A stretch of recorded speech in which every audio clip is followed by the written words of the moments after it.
Ladies and gentlemen, I'm going to read from the indictment of the attorney working for the Democratic Party.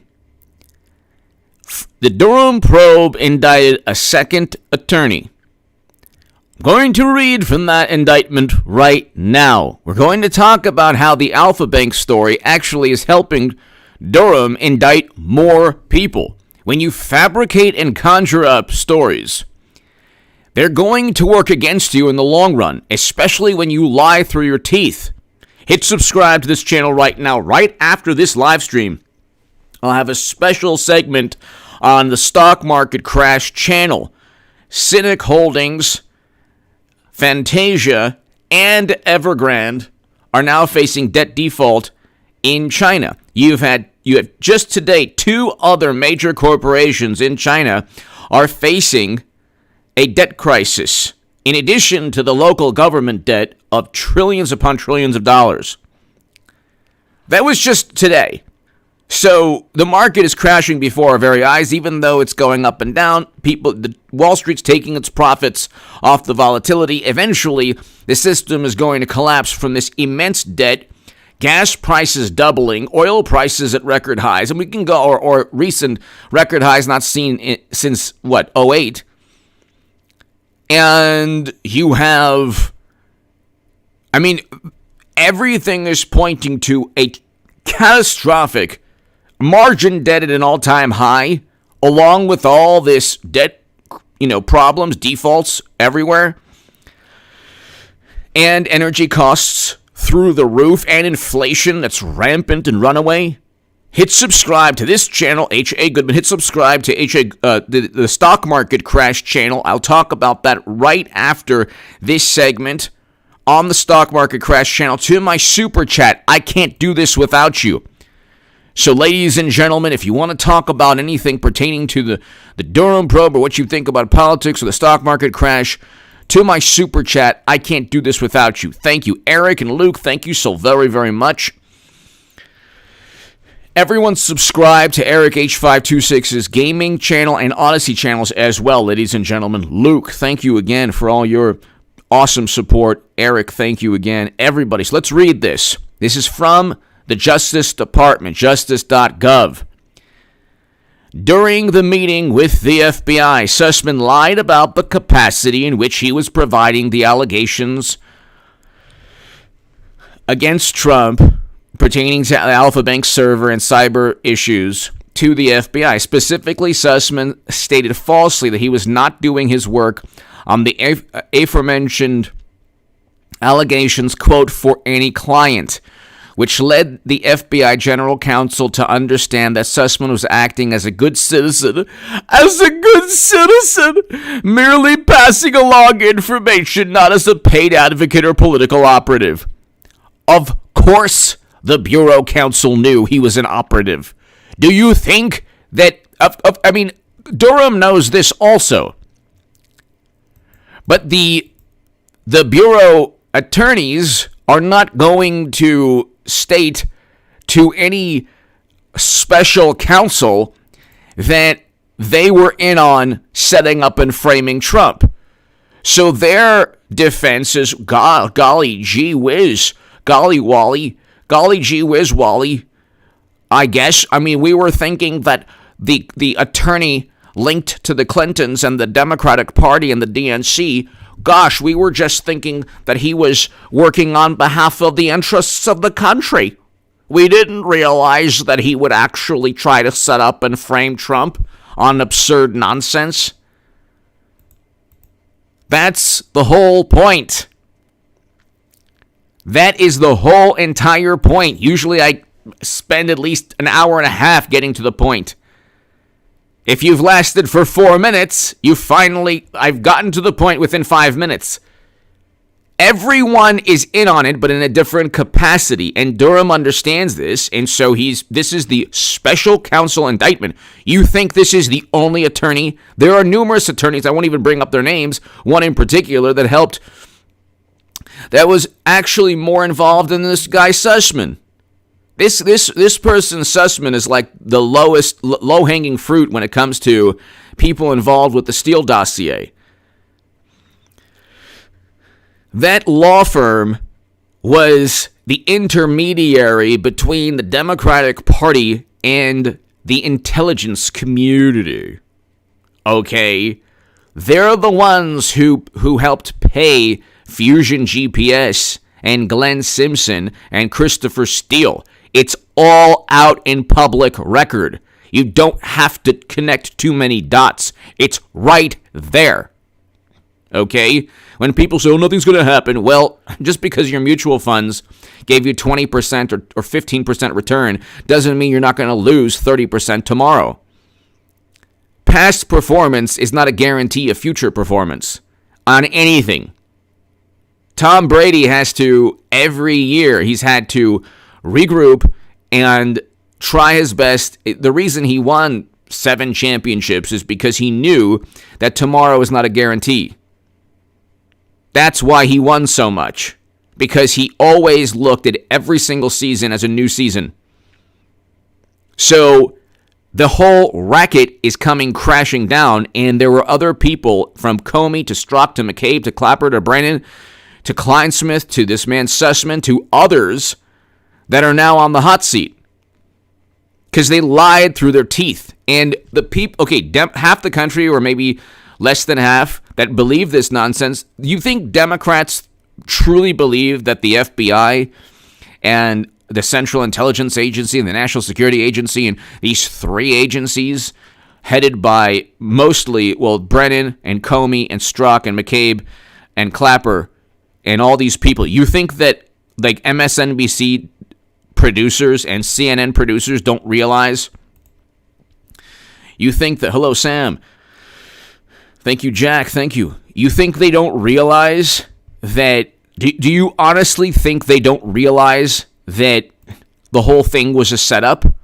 They're hiding behind plausible deniability. Well, you can't prove that there was political motive. They would never allow Biden to be entrapped and set up and framed the way Trump was. They legitimize obvious conflicts of interest with their sensibilities that state Trump is capable of anything, while at the same time protecting Madam Secretary's server with top secret intelligence, or Biden's Hunter's emails that show pay-to-play schemes.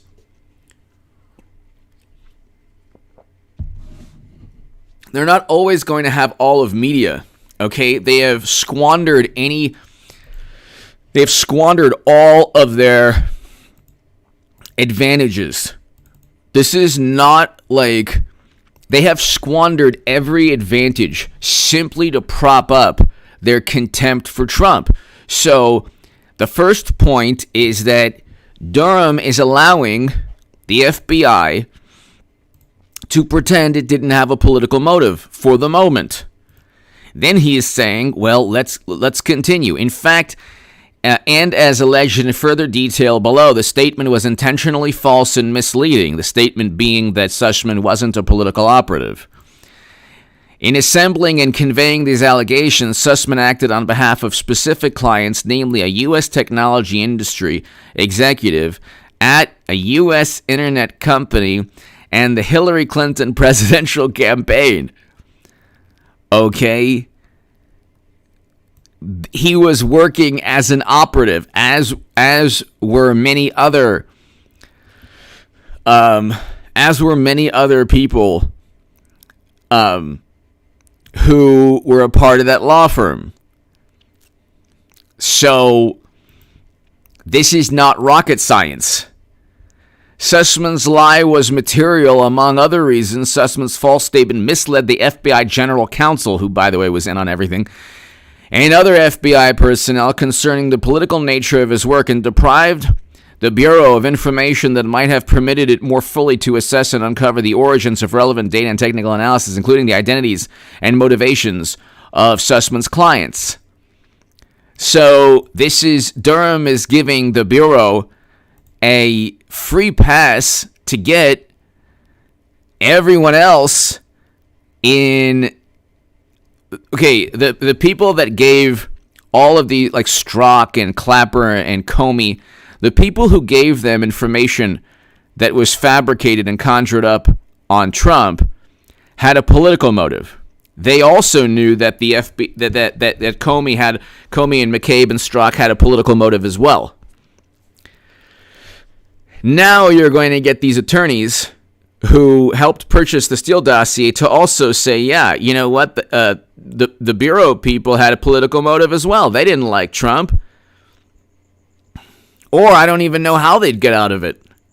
I don't know how they'll get out of lying about being an operative. Now you have Democrats saying, well, what's the problem?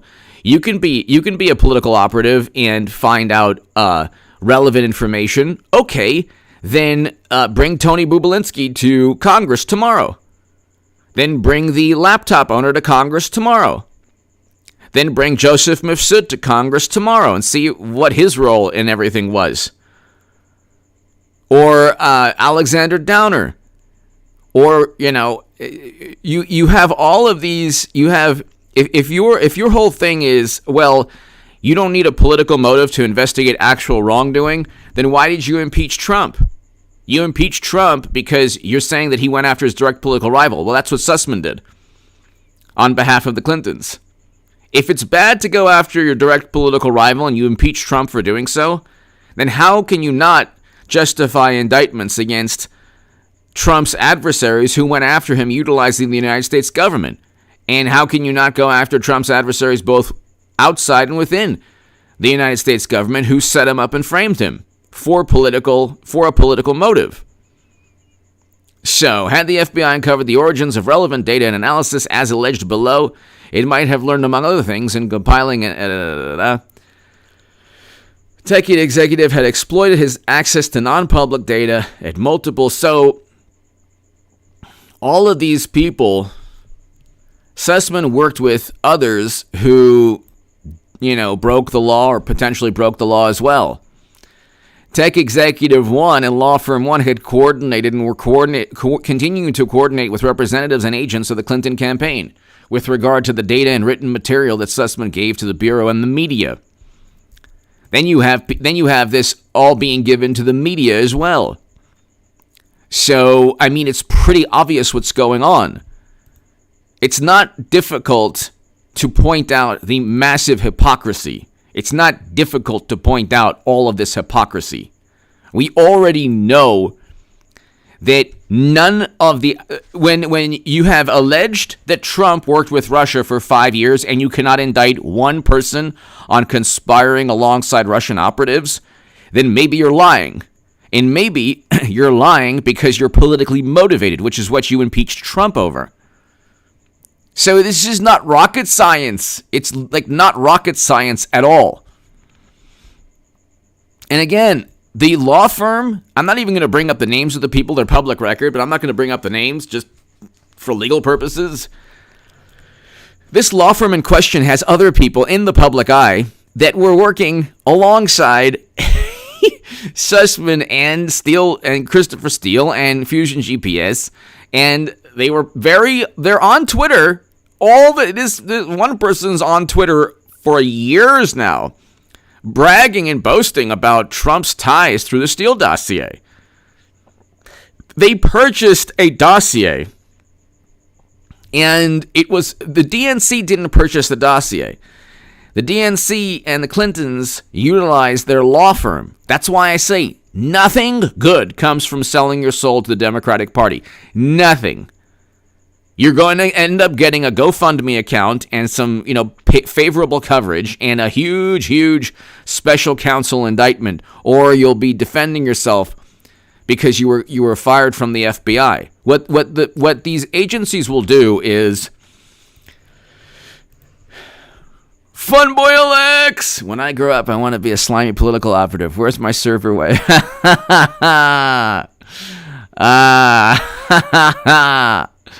Sundboell X, thank you. Thank you. Sundboell X, thank you so very, very much. No, you don't. Because at the end of the day, see, who do you think's going to get indicted first, Sussman or Comey? Does anybody know who this man Sussman was? Absolutely not. Everybody knew who Comey was, and he pulled the strings on everything, but he has He's like that character in Game of Thrones. The bald-headed character who has the goods on everybody. This was years back. If you can give me the name of that character, that would be great. Do you think that Comey and I think it was Baker and Lisa Page and others, do you really think that when they were working with this law firm that they didn't believe the law firm had a political motive? Of course they did.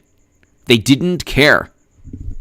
But now they're telling Durham they had no clue at all, and they're throwing everyone else under the bus. Now, the creatures are abandoning ship, and they're trying to blame the other. They're trying to blame everyone else but themselves. Varies, exactly. Grogans, thank you. David, thank you. Lord Varies, that's right. Shamfir, thank you. Alice, thank you. Beat House, thank you. Oh. Insubordinate, hello. So, then you have a law firm and its role in the 2016 presidential. Okay, law firm. One was at all times relevant to this indictment. An international law firm based in the United States.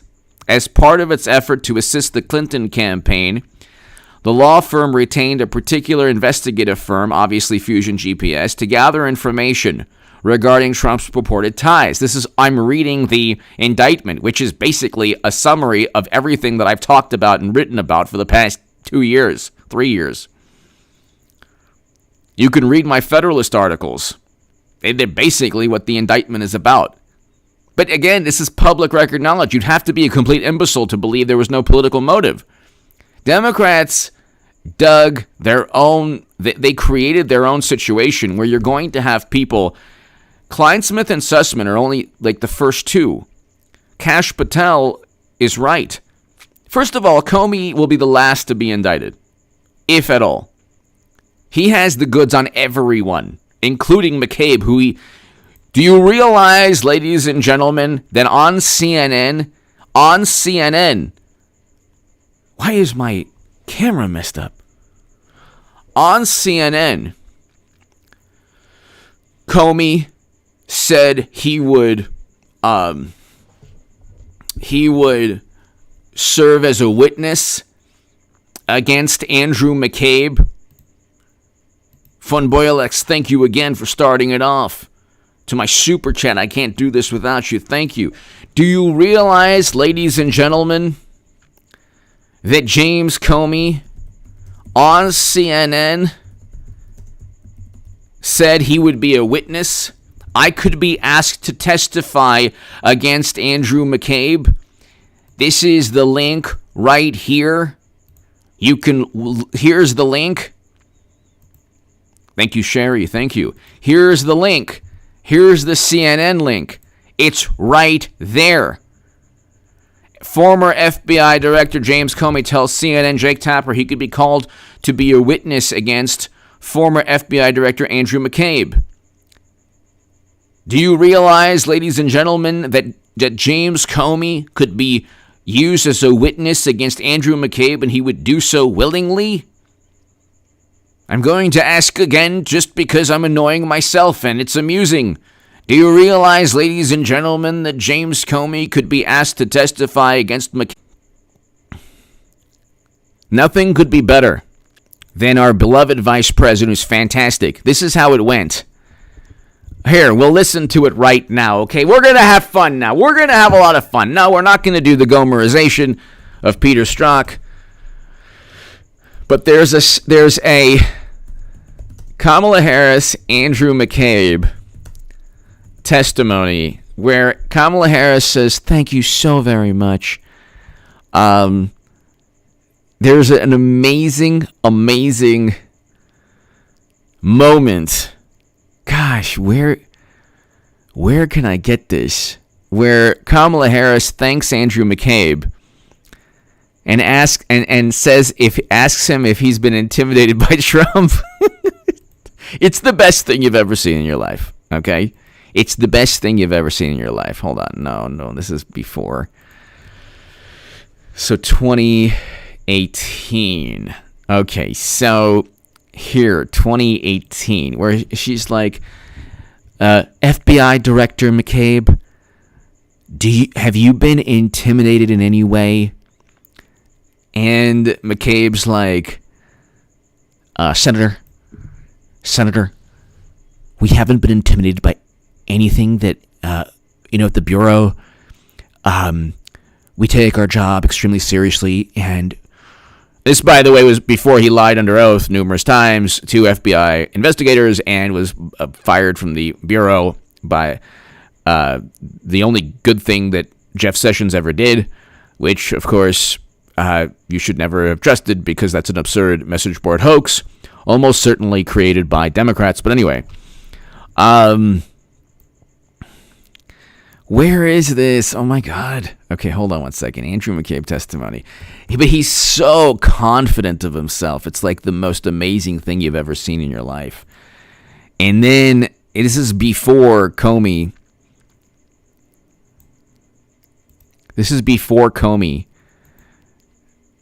Hold on, here. Hold on one second. Hold on. Oh, my God. This is so good. Oh, it's annoying.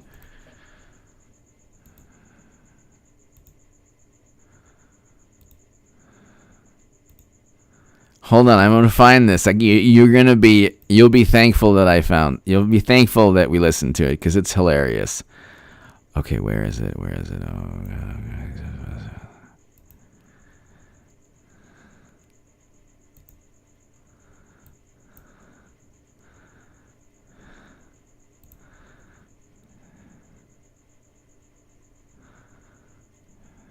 All right, here's a little snippet of it. Okay, it's not Kamala Harris, but it's just Andrew McCabe talking. You have to just, like, you have to also think it, like, when you listen to this, you have to remember that he's now at the height of his power. So he's now where Comey was, and he's like so proud of himself. Okay, hold on one second here. Know that anyone envisioned exactly the way these things would develop. As I said earlier, Senator, we are a large organization. We have a lot of diversity of opinions, and that is, of course, a lie. There's no diversity of opinions at all. This is, of course, a lie. This is, of course, the biggest lie of all time. There is no diversity of thought. We take, what we do, we have a show of hands whenever, all in favor of investigating Trump and setting him up. Okay, what, actually we'll do it the way, American Idol used to do with the sound level or like one of those shows. Okay, all in favor, just start, say aye, but I'll say it at once. This is, of course, a lie, but here, let's just continue. Viewpoints on things. We are also a fiercely independent group. Nah. Basically, before July 5th, You're not independent at all. Andrew McCabe was given hundreds of thousands of dollars for his significant other was given hundreds of thousands of dollars by Terry McAuliffe, who was also investigated by the FBI for campaign finance law breaking, and this was a huge issue where the conflicts of interest forced him to, at the last moment, recuse himself from the Clinton email probe, which of course he didn't do until the last week. But here, let's just listen. This is hilarious. the first testimony that basically Director Comey got involved in, prior to that, did you see a change in the morale? Just yes or no, yes, a change, or more anxious, more concerned? I think morale has always been good. However, we had, there were folks within our... They don't care about morale. You think they care about...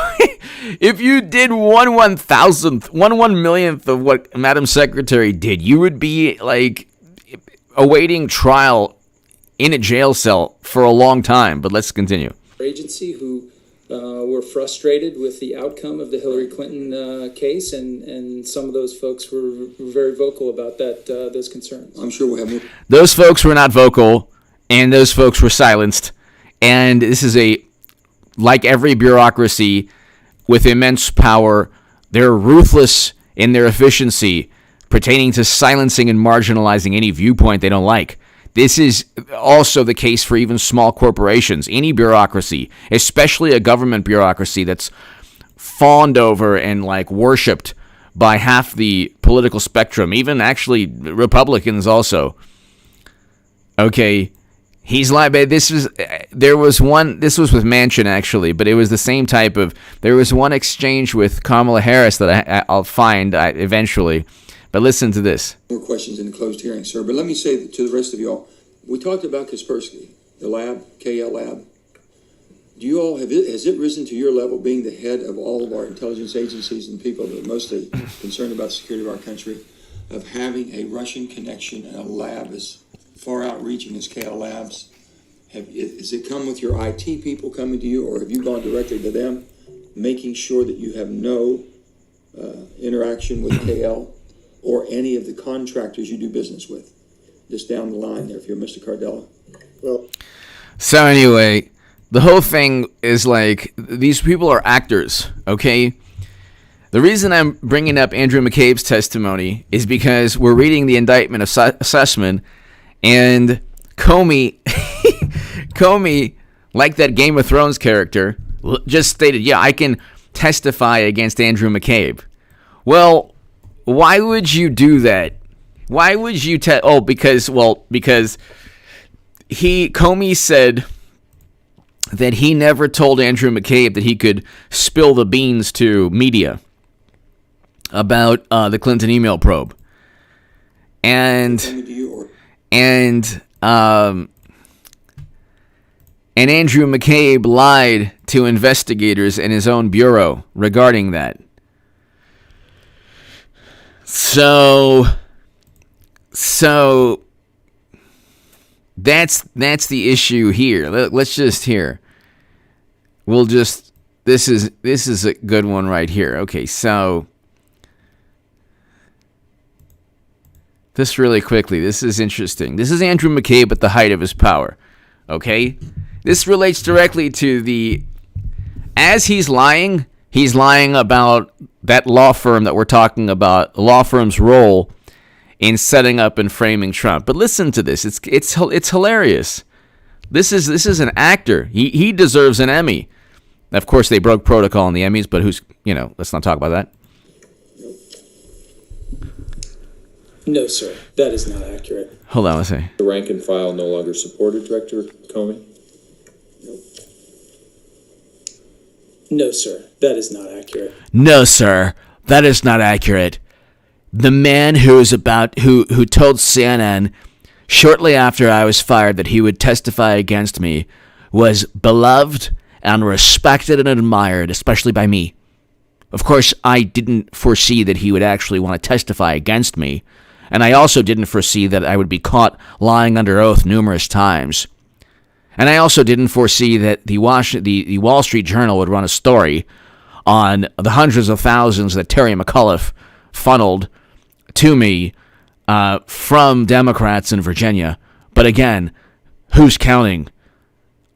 Just because I was compromised doesn't mean I can't do my job with the utmost integrity. I can tell you, sir, that I worked very, very closely with Director Comey from the moment he started at the FBI. I was his executive assistant director of national security at that time. I then worked for him running the Washington field office. He's about to testify against you, buddy. Okay? So, and you know this. Or he will if Durham forces him to testify against you. What do you think Comey is going to do if the special counsel Durham probe says, "Oh, by the way, Comey, you risk either jail time or an indictment, but we need information on Andrew McCabe, why he lied under oath to bureau investigators. Do you have any of that information? Also, do you have information on the law firm that gave you the Steele dossier? Gee, do you think James Comey has info on Sussman and Kleinsmith? Maybe he does. That's the whole point here. And then people say, oh, none of us go to jail. It's like, well, what do you expect? You have no media support. You don't barely have any Republican support. You have heroes and patriots like Kash Patel and others, but it's going to take time. We already got 2 indictments. It's a special counsel. I mean, if the walls are closing in, it's closing in on them, not Trump. Trump is actually growing influence every day. So, but I mean, you know, this man McCabe is, he does not have the goods that Comey has. You know, notice that McCabe never said to anybody, I'll testify against James Comey. He's not in a position to do that. James Comey is the one who will who said, I'll testify against Andrew McCabe. And now listen to this. This is hilarious. It's kind of pathetic and sad, but listen.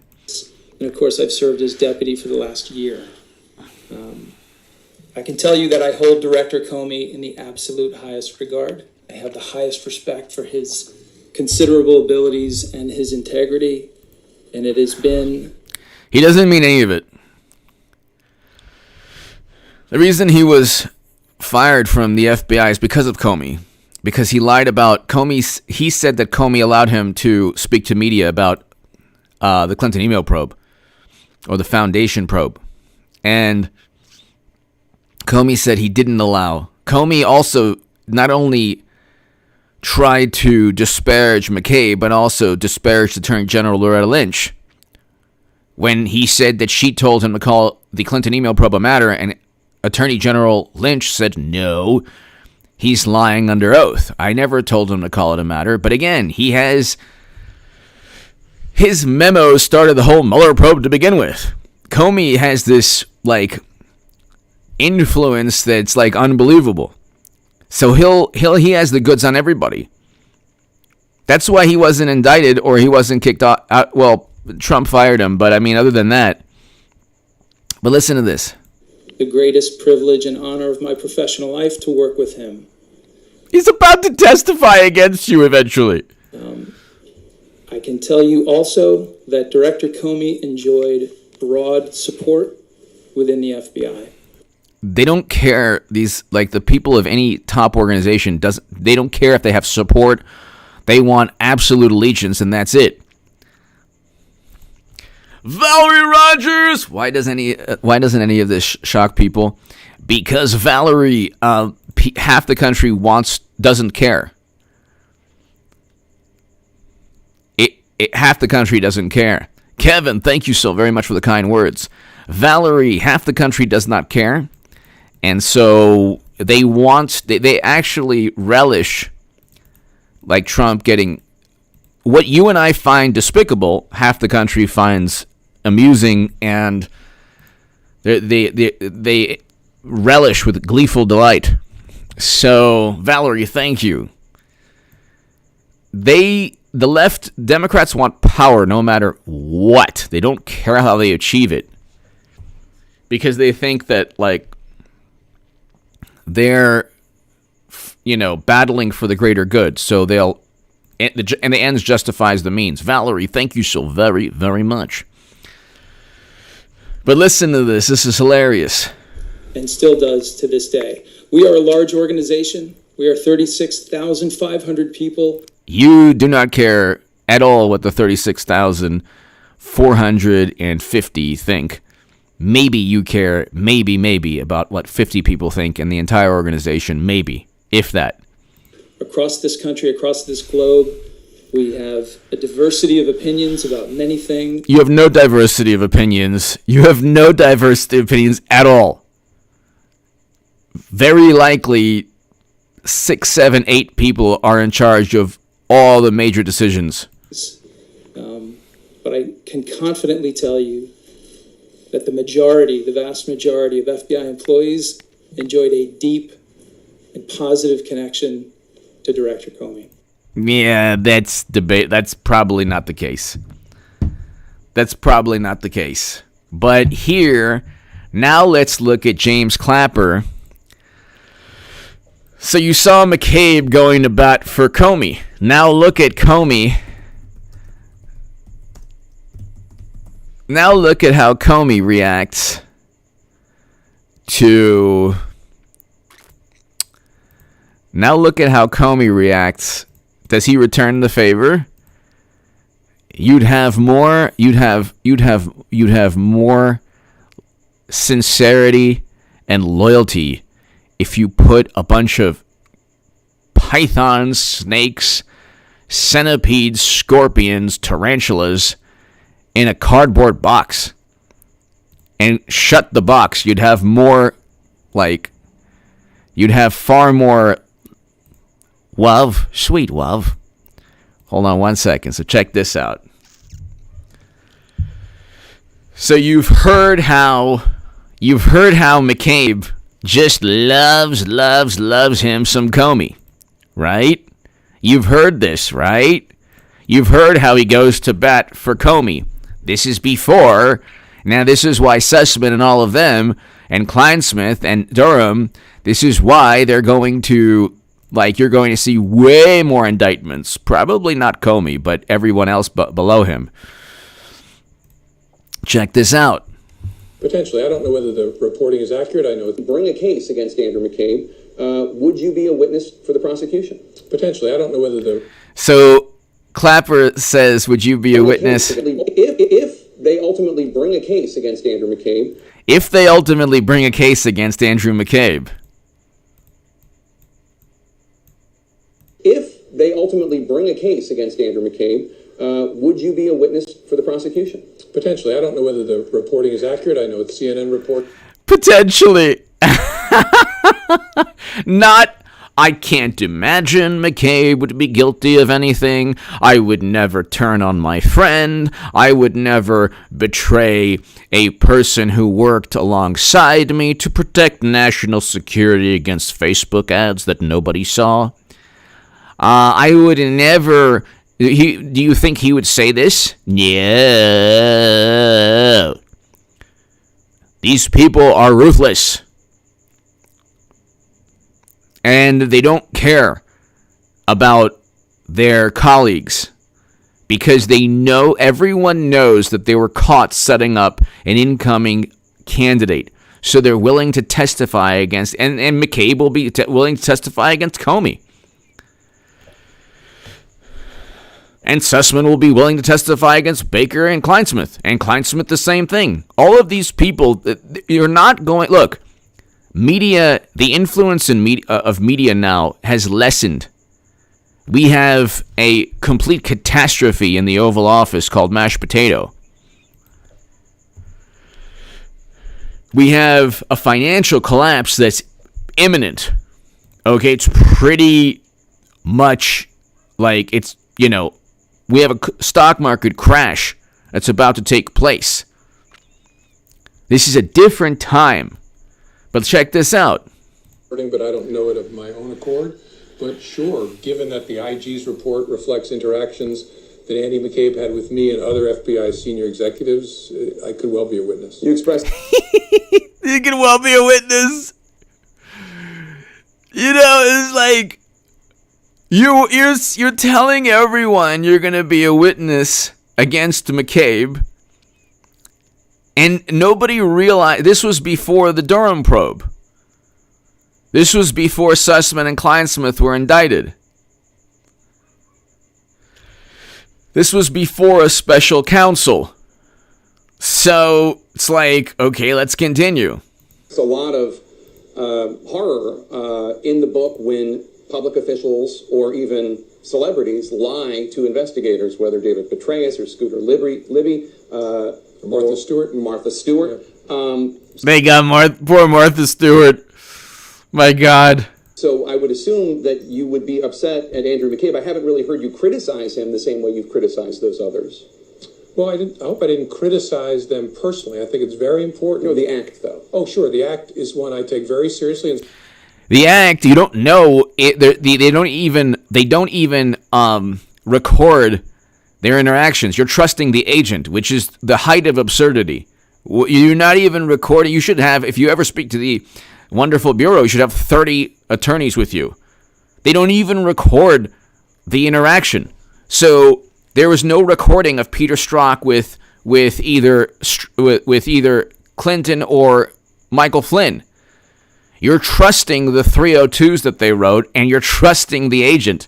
You're trusting Strzok, who was kicked off of even the Mueller probe for contempt and disdain against Trump. So it's like, this is like in communist countries, the secret police, knock on your door, all that stuff. The secret police in communist countries, in actual totalitarian regimes, actual authoritarian governments, You saw this in the Soviet Union, in East Germany. You see this, this is part of history. And Democrats are so clueless.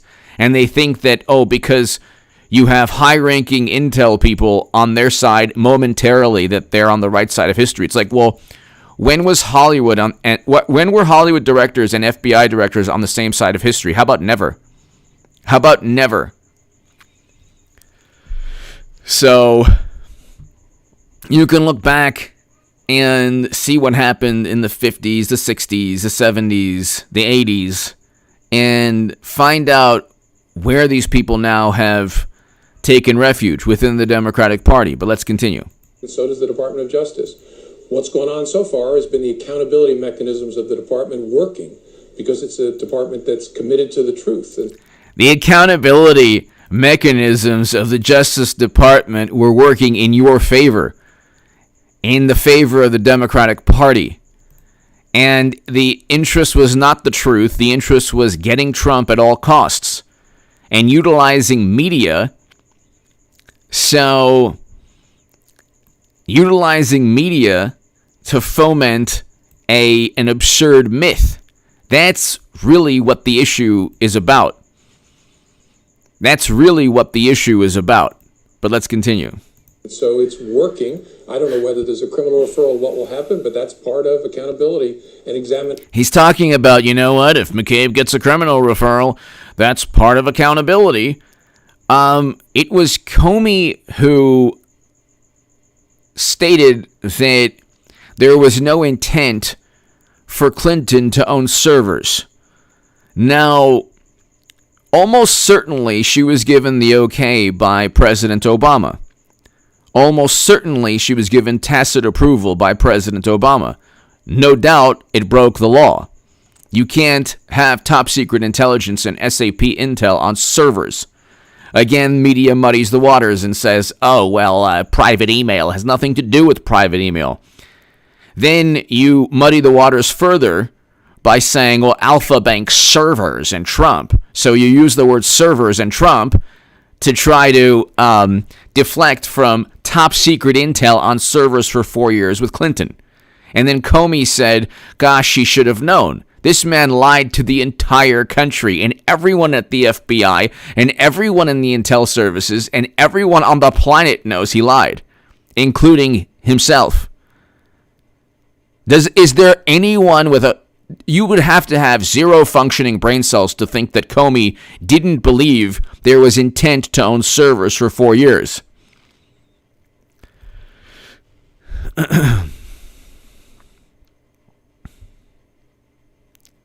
You would have to have zero functioning brain cells. So, of course, he's talking about accountability and the system working. Whenever you have political operatives saying the system is working because something that they wanted took place, they're just saying, okay, we got what we wanted. The system should have prevented rogue agents and directors from manipulating the hysteria and neuroses and paranoia and angst and frustration and embarrassment of Democrats into an endless investigation and an endless quest to find some link between Trump and Putin. That is not national security, because you haven't even proven that one vote was altered. That's why when you have this person coming out saying Facebook allows information detrimental to the country, it is not for her or anyone to make that claim or judgment. Information detrimental to anyone is, dependent on the circumstances and, what people do with the information and, the grasp of basic logic that most people have.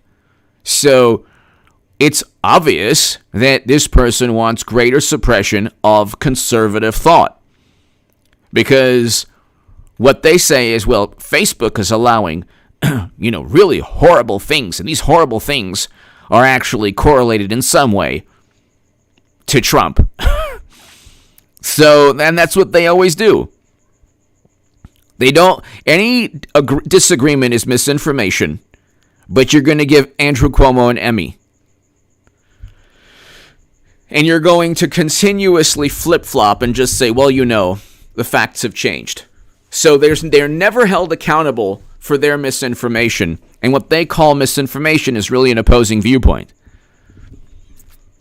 I mean, it's so easy. Like, this, you would, like in 8th grade, this is like 8th grade logic. So, it's so easy to decipher what's going on. It's not difficult. This isn't difficult to understand. They wanted to set up and frame Trump. They did so through bureaucracies. They did so through government agencies. And now, when you're no longer in government, you don't possess that power. So now Strzok and McCabe and Clapper and Brennan and even Comey and Kleinsmith and Sussman, all these people, when you're not in government or you're not working with government to set up and frame your direct political rivals, now you have the Durham Probe Special Counsel, which can't be ended by Merrick Garland. So now what are you going to do? And now you have people who still work for government saying, I'm not going to get jailed by Durham. So yeah, I had nothing to do with the dossier. Oh, and by the way, they knew it was nonsense. But let's continue.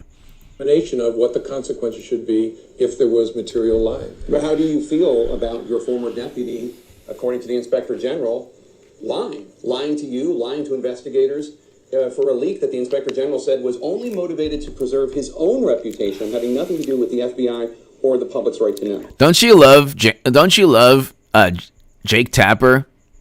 He's fantastic. How do you feel, Comey? How does it make your heart and your emotions and your soul? Are you traumatized by the unspeakable act, the indecent, the horrible act of lying? Comey, who's never lied before except always.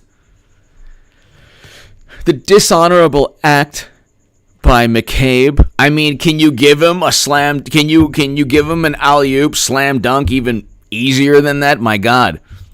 They're conflicted. I like him very much as a person, but sometimes even good people do things they shouldn't do. I've read the report.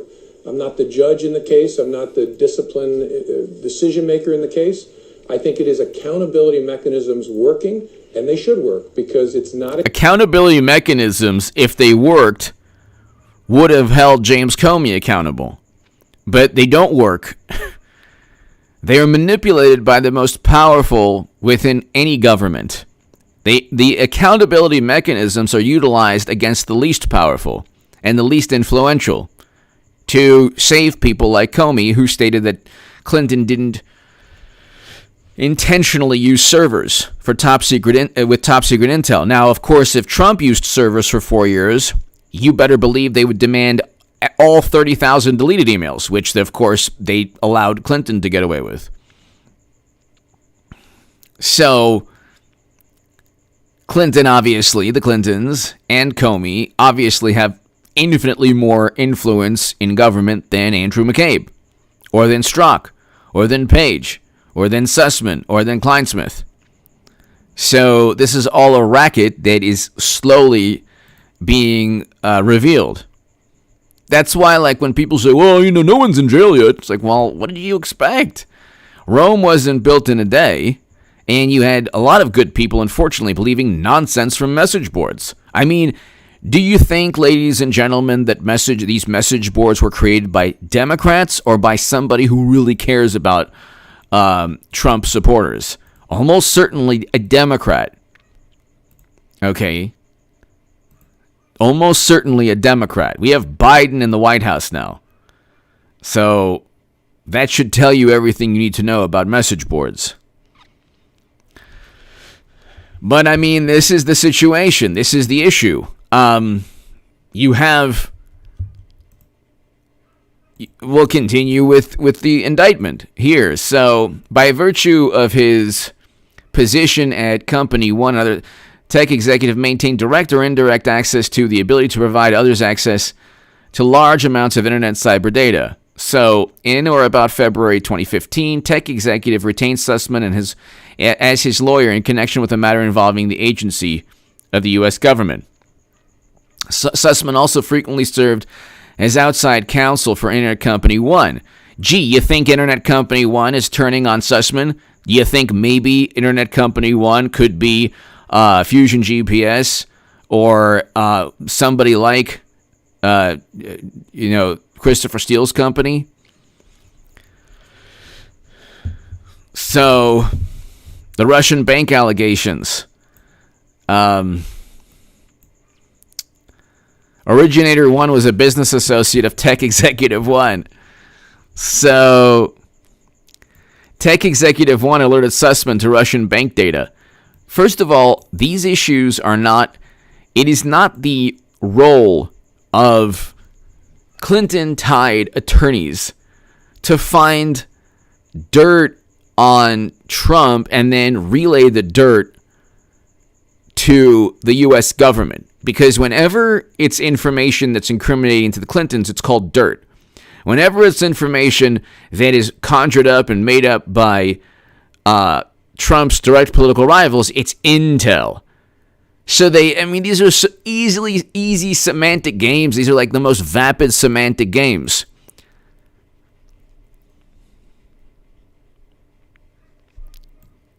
And so you have intel on Trump and dirt on Democrats. See, this is the game that's played. And then you have these gullible, wide-eyed, petulant, malicious, liberal journalists that, oh my God, touch themselves in ecstasy when they can. Well, it's so easy to manipulate media. So media despises Trump. So you have journalists who think that they're friends with all of these high-ranking intel officials. The intel officials feed them lies. The journalists then regurgitate the lies to the country. And then half the country believes it because they don't like Trump. And they don't care if it's true. And they don't care if these lies were leveled against their politicians. Because they don't even think that's possible, because that's where the narcissism comes in. So, could you imagine Bush or Cheney or Rumsfeld saying that President Obama was working with a political rival? Could you imagine? Do you think that Mother Jones would trust Bush's intel services? But they sure trust Comey and McCabe and Clapper and Strzok and Baker. Oh, they love Baker. So it's like, it's so easy to see what's going on. They didn't like Trump. They wanted to set him up and frame him, and they did so. They were very successful at first. Now, the hoax has been debunked, but you still have people holding on to the myth. Enough people, look, it was so, they were extremely successful. You had enough people focus on Trump Russia and ignore record low unemployment, which is what they wanted. We had record low unemployment throughout most of Trump's tenure, over half of Trump's tenure. We had wage increases, we had manufacturing jobs growing, and we had a great economy. People were flourishing. Okay, crime rates were a lot lower. I mean, gas prices, oil prices were lower. I mean, everything. Inflation was way lower, much lower. And what they did was they said, well, how can we, if he actually is a good president, how can we deflect and how can we get enough people to ignore the good things that are taking place in Trump's presidency and focus simply on this made-up, conjured-up, fabricated hoax called Trump Russia? And they were successful. The political stunt worked. It worked like a charm because people wanted to believe the nonsense. And if media, half the country says this: if media continually reports on Martians having a romantic relationship with Trump, then it's true. Half the country will believe anything that media says, as long as media promotes their existing biases. That's it. And that's why when you have like all these super intelligent people who say, oh, Trump was a bad president. Well, can you name something that he did that was bad? Well, he was so divisive. They're not able to differentiate or to separate media contempt with who Trump was or his accomplishments. If media treated Biden the way they treat Trump with what Biden's doing, I mean, he would already be impeached. He could already be impeached by Democrats. Probably not, but it would be like his approval would be far below Trump. The first 2 years of Trump's presidency, first 2-3 years, will be much better than the first 2-3 years of Biden's presidency. We are not going to rebound, unfortunately. We are going to experience some major economic catastrophes because Democrats prevented people from working for a year gleefully. Sweden did not do this. You didn't have to do this. It was a choice. When they say, well, the public health crisis. No. Your reaction to the crisis was the issue, not the crisis. We're always going to have a crisis as a country. We're always going to have to deal with things. If you react in a failed and inept manner, you can't just absolve yourself of guilt. Oh, well, gosh, nothing we could do, Nothing we could do, there's really nothing you could do. I mean, Biden's impeachment, when I say his impeachment is certain, I mean 2022, obviously. And God bless all the people who say, if we don't fix this now, we won't have 2020. Yes, you'll have 2022. We won't have 20. Yes, you'll have 2024. We've been through worse. This will be pretty bad. It'll be pretty bad. This will perhaps rival some of the worst points in American history, but we've been through worse. The stock market is going to crash, and it's going to lead to another financial crisis. You'll have hedge funds go under. You'll have banks possibly being bailed out. You'll have, a global catastrophe in terms of finance because you have a record amount of debt. We, in 1 year, surpassed GDP.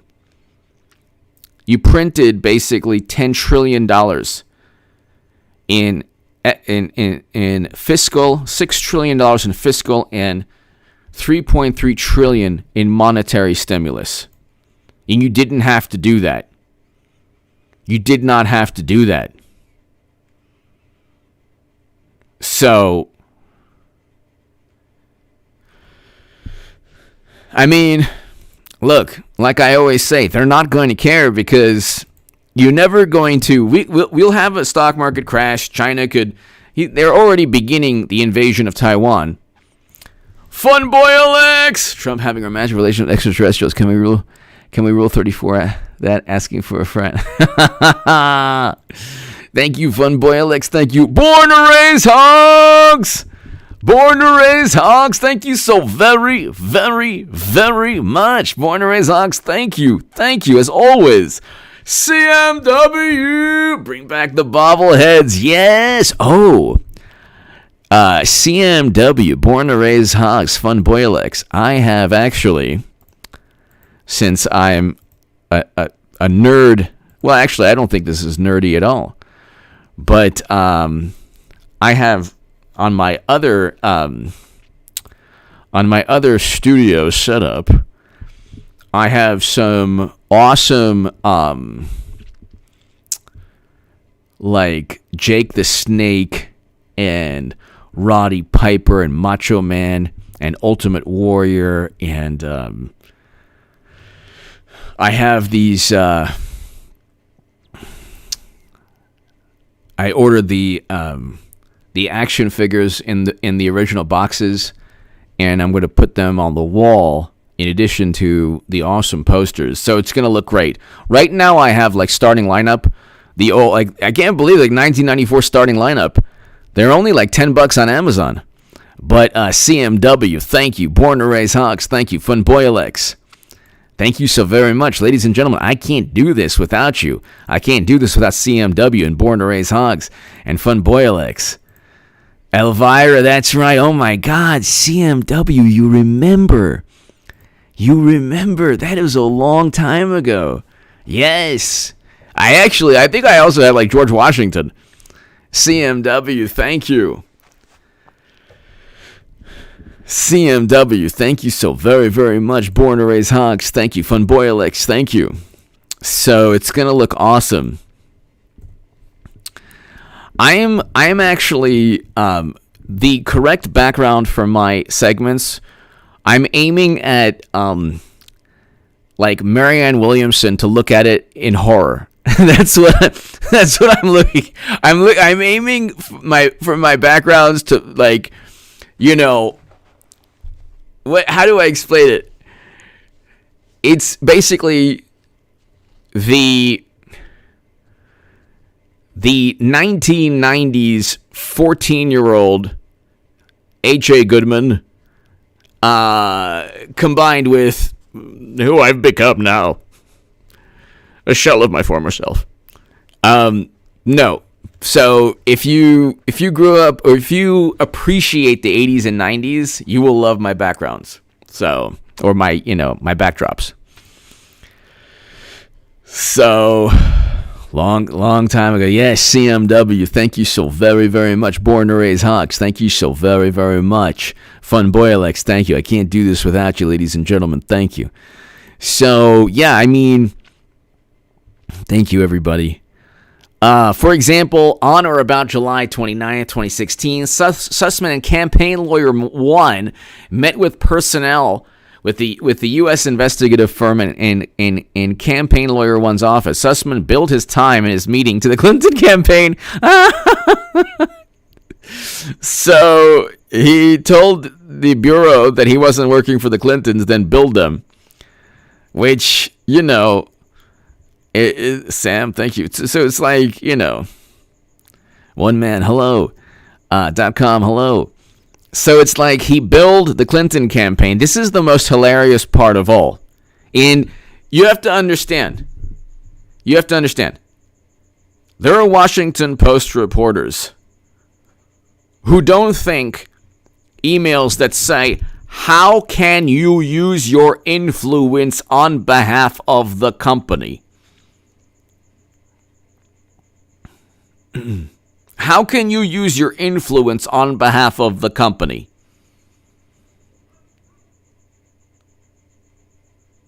How can you use your how can you use your influence on behalf of the company with Hunter, and we will stop him with Peter Strzok, and it's not enough?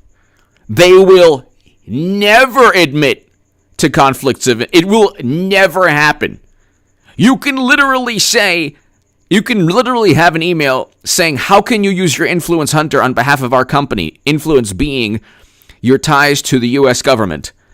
And they still won't say it's pay to play. Because then they'll say, well, you can't prove the email, but they'll touch themselves in ecstasy over a dossier that was literally purchased. Ebenezer Adams! Tell those lawyers they'll be spending a few nights in the JE suite, and all the press that they're cooperating. Think they'll get chatty after that? Ebenezer Adams, definitely. Well, there, Ebenezer Adams, the interesting thing is, there are attorneys, no doubt, Ebenezer, there are attorneys, no doubt, at that firm that will turn on Sussman. Or no, Sussman could turn on them. So, because this guy Sussman, he's not even like the biggest part in that law firm. This guy Sussman is not the most vocal or most well-known. I'm not going to even bring up the person's name, but he's not by a long shot the most vocal and well-known attorney linked to the Clintons at that firm. In fact, I don't even know why they got this man Sussman. He probably shouldn't even have been indicted, really. I mean, he should have been. Yes, he did lie. He could easily be indicted, but in terms of like, they're probably going after the other attorney, Ebenezer Adams. Thank you. They're probably going after the other attorney, who shall remain nameless now. But if you know anything about the whole story, you know what's going on. Durham. Look, John Durham. He indicted the Boston FBI top official, in the whole Whitey Bulger saga.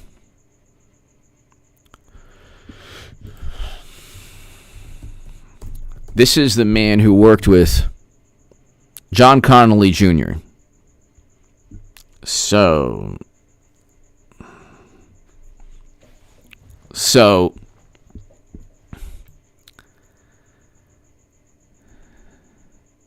he already indicted a top bureau official. Okay, so he already, what was that movie? The movie with Leonardo DiCaprio. You know the movie.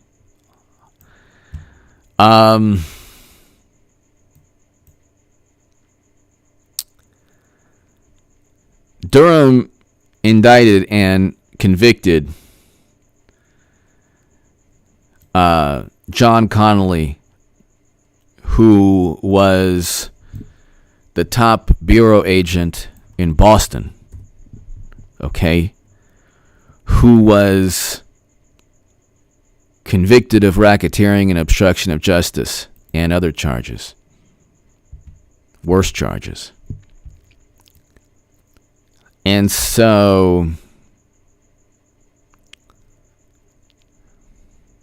he was one of the top officials at the Boston Bureau. And he was pretty much one of the most powerful people in Boston. And and so now this John Connolly, Durham convicted him.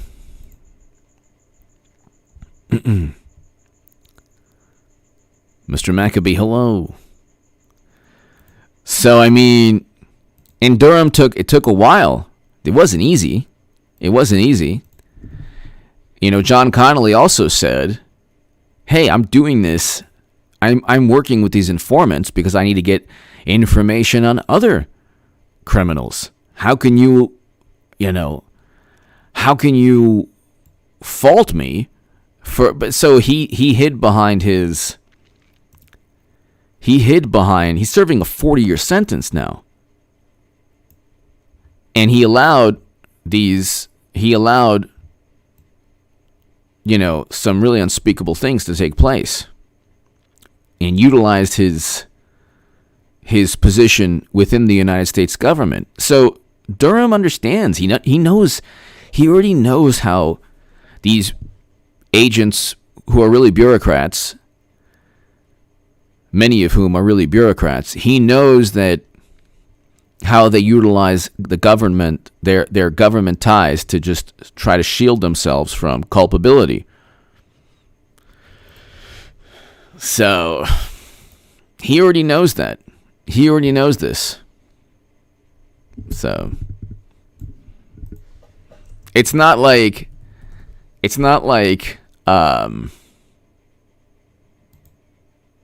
he sentenced him to 40 years. Okay.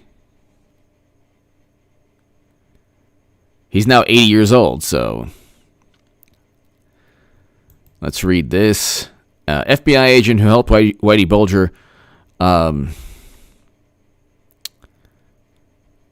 Okay, so he's near the end of his life. So he's now 80 years old. Oh, okay.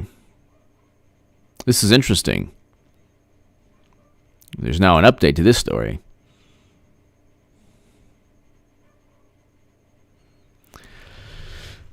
So anyway, but Durham understands this. The whole point, ladies and gentlemen, is that John Durham he has a special counsel where the man understands how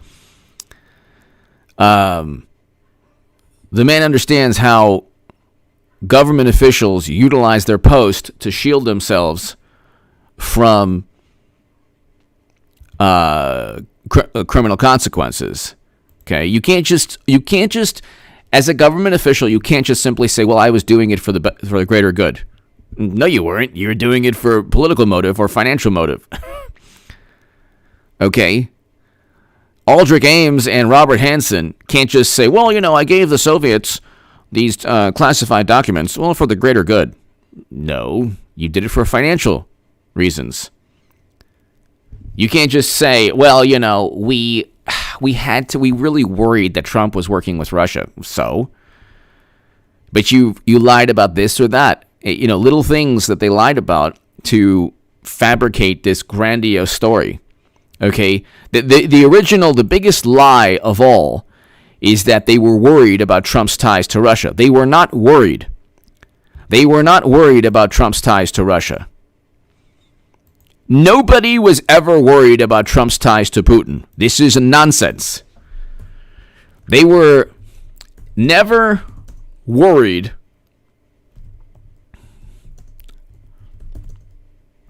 about Trump's ties to Russia. That is complete nonsense. What they did was they gave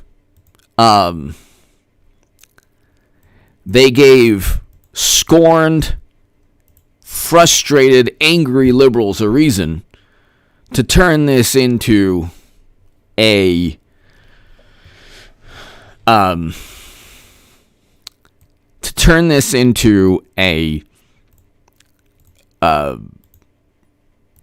endless quest.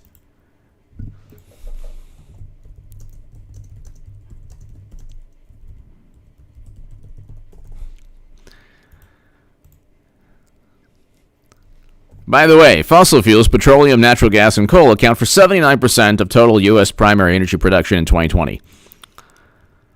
So, the notion that you can just ignore gas prices and oil prices and pretend that it doesn't have an effect on the economy, that is not logical at all.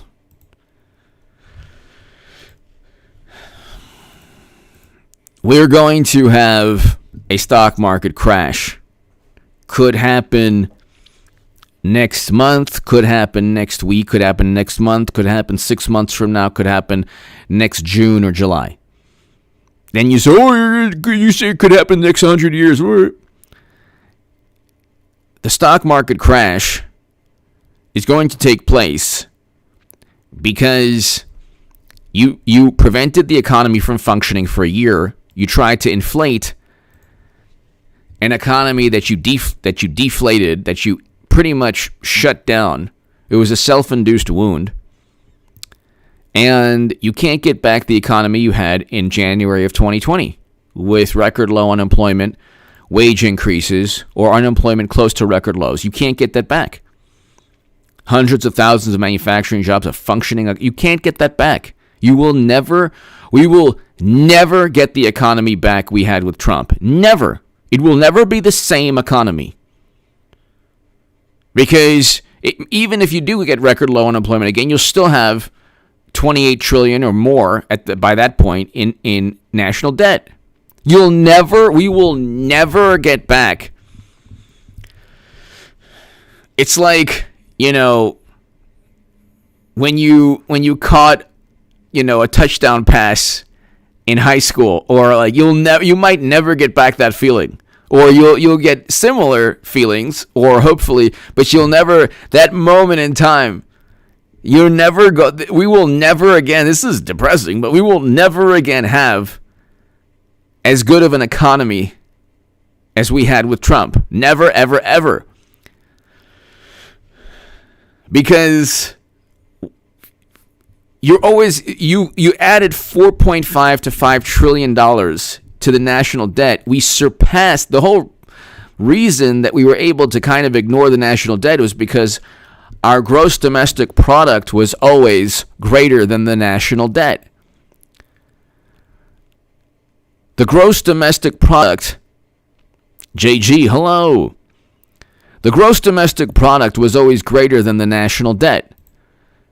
So that helped in alleviating all the negative consequences of of this debt. Now our debt is over 100% of GDP.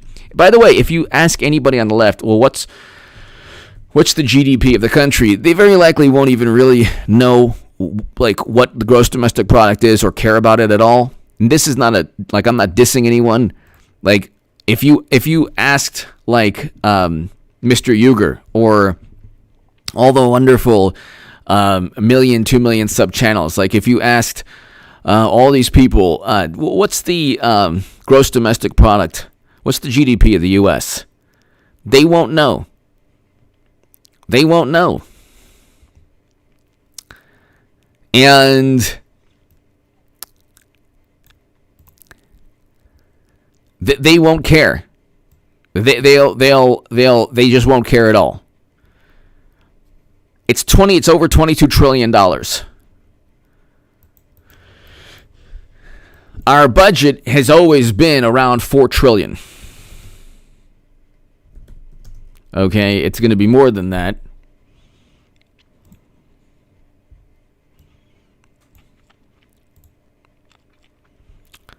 So, a lot more than that with Biden.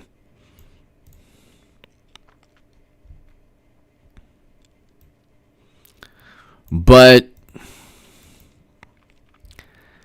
you have a $28 trillion in debt. $28 trillion. $28 trillion. So, at what point, like if you asked AOC or Bernie Sanders, at what point, how many trillions of dollars would bankrupt the country? They would say quadrillion. And past, quadrillion, they would say 1,000 trillion and we'd be fine. This modern monetary theory is hilarious. It's like, oh, well, when you have government spending money, the economy flourishes. It's like, well, yeah, but you can't simply... The value of the dollar will eventually be worth a discarded Cheeto wrapper. Something happens when you have a surplus of an obscene surplus of currency. Something happens. The value of the currency decreases in value. Your purchasing power decreases. Inflation increases. And suddenly, the loaf of bread, you're bartering a Lamborghini for it. So, they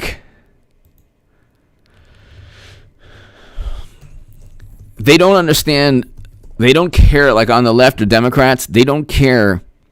Like the federal deficit is $2.3 trillion. We never had a deficit of $2.3 trillion under Trump, and don't say 2020, because 2020 was not like when you have all of humanity saying Trump, Trump, Trump, and he added to the deficit, it was Democrats and media who pushed to end the U.S. economy. Unfortunately, Trump went along with it initially. But that wasn't really his doing. It was Democrats who said we had to stop all economic activity. He wanted to quickly resume. And the deficit and everything else would have been far lower had we quickly resumed. Had we quickly resumed opening up American society, none of this, like this stock market crash wouldn't take place. By the way, I have an amazing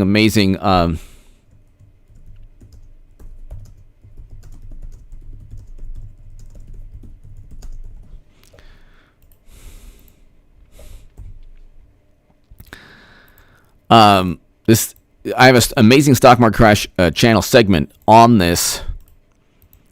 Right after this segment.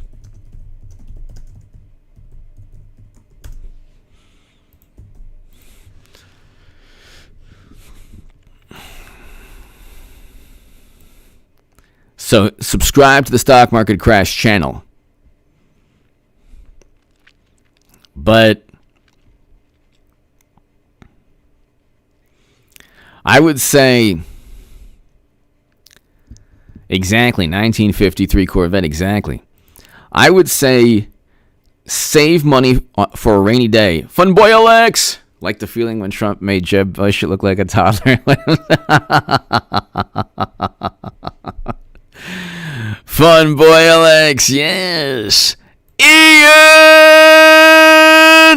Ian Moyer! My God, Ian!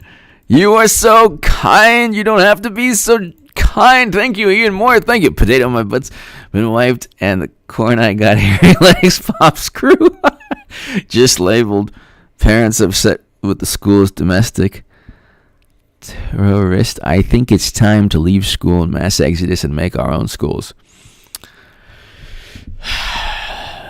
Ian, you know, I don't want to. There's a spiritual crisis in the country. Ian, I think what you're touching upon is a spiritual. I would say, Ian. Well, first of all, I agree with you. First of all, thank you. Thank you so very, very much. And you made a great point about mashed potato brains. So I agree with you about mashed potato brains. Hairy legs. I got hairy legs. It turned blonde in the sun. In the sun. Got hairy legs. Ian, thank you so very, very much. Ian, now you've gotten me towards the spiritual crisis that we face, which is, I mean, people are going to say, what are you talking about, you maniac? You maniac, H.A. Badman. First of all, Ian, I can't thank you enough. I honestly can't thank you enough. You've been so, so kind. So thank you so very much. I can't do this without you, everybody. So I can't do this without you. So Ian, thank you so very much. I'm not talking about religion. I'm not talking about even a belief in God. I'm talking about there's a crisis within our spirit as a country. Like our priorities are completely, we're afraid of, well, half the country is afraid of its own shadow and doesn't know how to look at numbers or data, and looks at data in the manner that you would look at an ant. Well, an ant can lift 150% of 1,000% of its body weight, so it's extremely strong. It's actually stronger than most power lifters. Like, well, that's an ant, and they're not stronger than any power lifter. In fact, they're not even stronger than any human. So there you go. First, last, thank you. First, last, thank you. Ian Moyer, thank you. Thank you, Ian Moyer. Thank you as always. I can't thank you enough, Ian. First, last, thank you. Democrats look at data. How strong are ants? They'll take a number. Ants can carry between 10 to 50 times its own body weight. and run approximately 300 meters an hour, a rate of 800 times its body length in a minute. So by these metrics, you could say, if you were a Democrat, you could say ants are stronger than the most powerful human. And they would look at that and they would say, but this data shows that ants are more powerful than people. And they'll completely ignore They'll completely ignore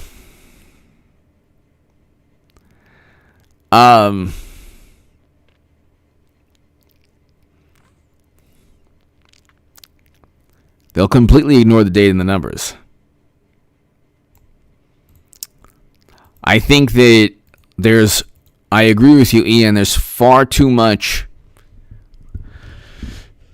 of a political bias in learning institutions from high school to university. And this political bias should be completely removed. Politics is not an important part of life for most people. Shouldn't be. And if the only way to communicate your political viewpoint is by drowning out all other views or intimidating any opposition, then you really don't have a viable, logical, rational viewpoint. So you see this on the left. They're the loudest. They have control of social media algorithms. They have influence within institutions of learning. And there's too much influence. And the ideology on the left is divide, divide, divide, divide, divide, divide, divide. And it's preach, pontificate, condemn, yet ignore when your own side does worse. So on every topic, Biden is the antithesis of what they claim to uphold in terms of ideology. Ian, thank you so very, very much. Ian, thank you. I think once Republicans take over the House, you'll have I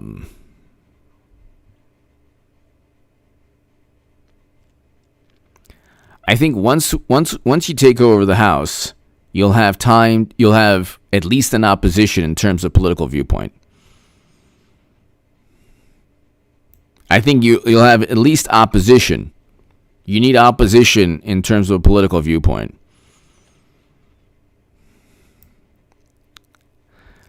Sergeant, thank you. Ian, thank you so very, very much. The problem, Ian, and everybody here, is that half the country. Valerie asked this question, and it relates to what Ian just wrote. Half the country believes, like, you have to understand, the California is composed, or Southern California is composed of people who live on the beach on $2-3 million homes, who will see homelessness and people going to the bathroom in front of their homes, and they're okay with it. They might be annoyed, but they don't say, "Oh, this is a result of failed Democratic Party policies." They will never admit. See, this is the thing. You see a greater, obviously, the right and Republicans or conservatives, they've had groupthink. 20 years ago was all groupthink with Bush, Cheney, and Rumsfeld. But obviously there's hypocrisy. But at least you'll have people who say, well, I'm not voting for Trump, or I'm not voting for Romney. You'll have that. You won't have any of that on the left. You will not have any of that on the left. In fact, conservative media, to its credit, they don't publish, they don't speak in one voice. They do not speak in one voice at all. At all. So to their credit,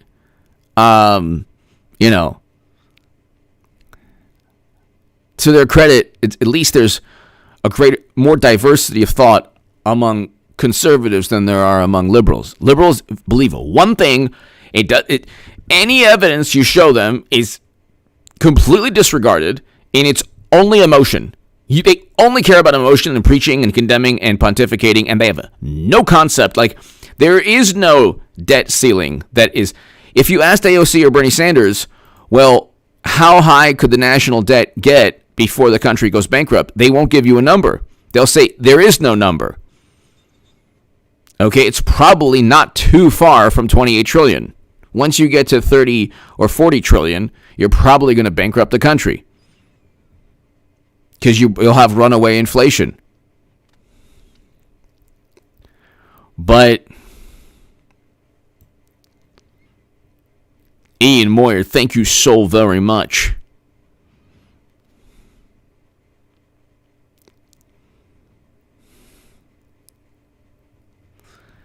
Ian, thank you.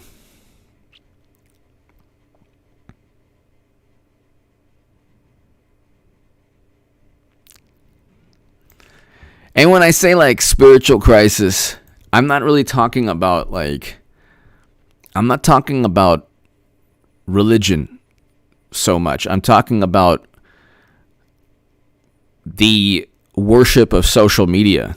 It's social media. The internet should be simply viewed as entertainment. That's it.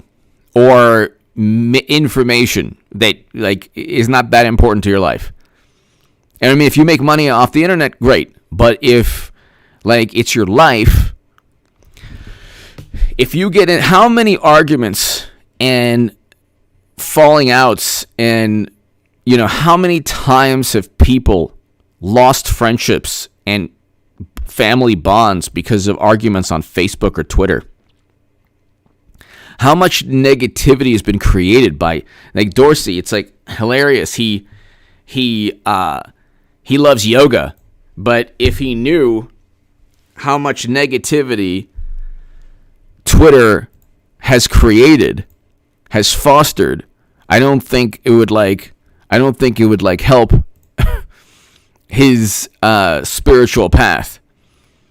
I think that there used to be a time not long ago when you could watch the Oscars or the Emmys or the music awards, and it would have nothing to do with politics. And Democrats have convinced themselves that they're on the right side of history, so now anything goes. You could enjoy Johnny Carson or Arsenio Hall, or even not long ago, Jimmy Kimmel. I never found him funny, but whatever. Politics wasn't he didn't obsess over the Democratic Party. He didn't sell his soul. He didn't sell his soul to the Democratic Party. Now you have everything relating to one political side, and it's not good for the country. And if Democrats don't have this, if Twitter ceases to exist tomorrow, there goes the Democratic Party. Where's AOC? How is AOC going to talk to her supporters? Because Trump can actually talk to some. They say, Trump wants to get back on Twitter because, you know what? He's losing influence. No, Trump is gaining influence. And he has the email addresses of millions upon millions of people. And he can go ahead and email them. And whatever he does will be talked about in the news. But Twitter is like the lifeblood of Democrats. And Instagram and Snapchat and all of these apps, they're too important to young people. They're too important to the culture, which is detrimental because you're removing yourself from society and you're jumping into a cyber reality where the opinions of, people who really who are just fake profiles or the opinions of others,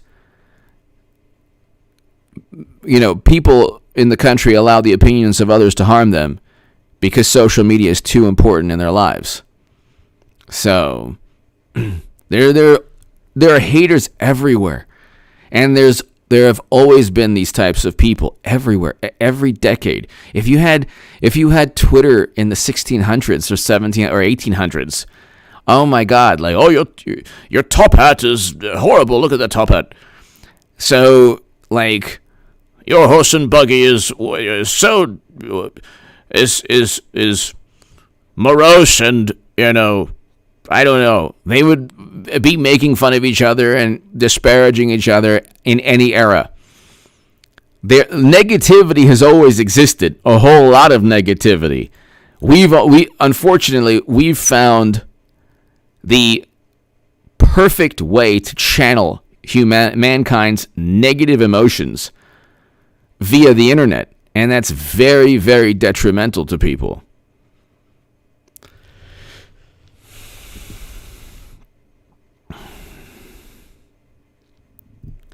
JP, hello.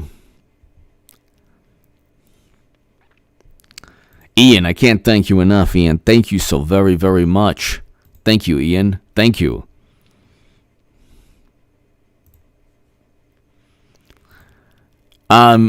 Ladies and gentlemen, be here. CMW, thank you. Born to Raise Hogs, thank you. First, last, I don't feel tardy. First, Vicky, hello. Ladies and gentlemen, go to the stock market channel right now. I have a great segment on there. I'll be back at around 11 tonight, so be here at around 11 p.m. And we'll go to the stock market crash channel right now. Ian, I can't thank you enough. CMW, Born to Raise Hogs, thank you so very much. Ian, as always, thank you. Ladies and gentlemen, go to the stock market crash channel right this second. Ian, Indy, hello. And Eric and Luke, thank you so very much. I'll see JG, hello. I'll see everybody at the stock market crash channel in just about 10 minutes. And I'll be here. I'll be back. So if you're up in about 2 hours, be here on this channel for the live stream. Thanks, everybody. God bless. Ian, thank you again. I can't thank you enough. CMW, Born to Raise Hogs, everybody here.